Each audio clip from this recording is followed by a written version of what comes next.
First up, we have BHP Billiton. It's the world's largest diversified natural resources group with a combined market cap of 1.2 trillion rand.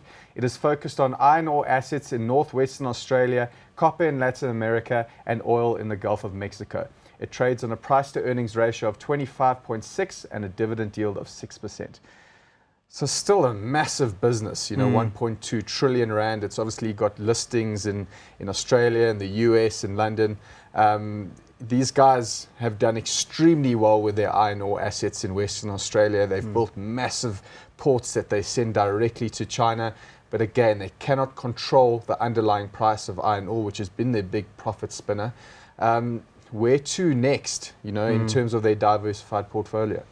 Yeah, so we actually saw them come out this morning and almost said that the shopping list listed the risks of the business, and it was really unfortunate to see how little control they had over a lot of those risks, whether it's to do with regulation, political environments that they operate in, commodity prices, currencies. So Billiton's doing all they can, and they're trading very fast within the water. But there are a lot of bigger drivers that are impacting their business at the moment that they're just going to have to take on the chin.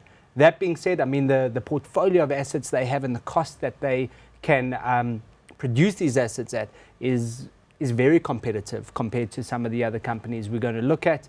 And yeah, that does stand in their favor.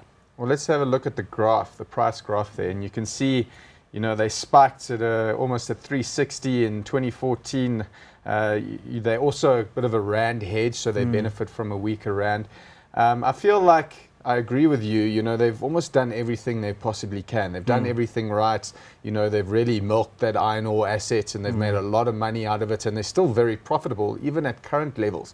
Maybe their timing on the oil acquisitions they made in the US was a bit off because they've had to make quite a few write-downs. And then obviously offloading South 32. So they're looking at, their core assets, and that's going to be the likes of copper, oil, iron ore, and potash. Do you agree with those being, the core good growth commodities going forward? I think so. I think they've done very well in focusing the business, as you mentioned, recently, divesting of South 32. I think also a lot of the big infrastructure spend is now behind them. So, combine that with cost-cutting measures, and they're probably quite well placed to take advantage of a potential uptick in commodities when and if that does happen, yeah.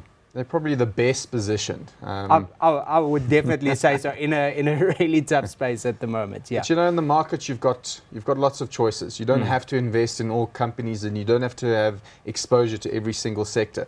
So although Billiton are doing everything right, the underlying commodity prices is really what determines their profits. They can cut costs for as much as possible. Are you hot or not on the stock?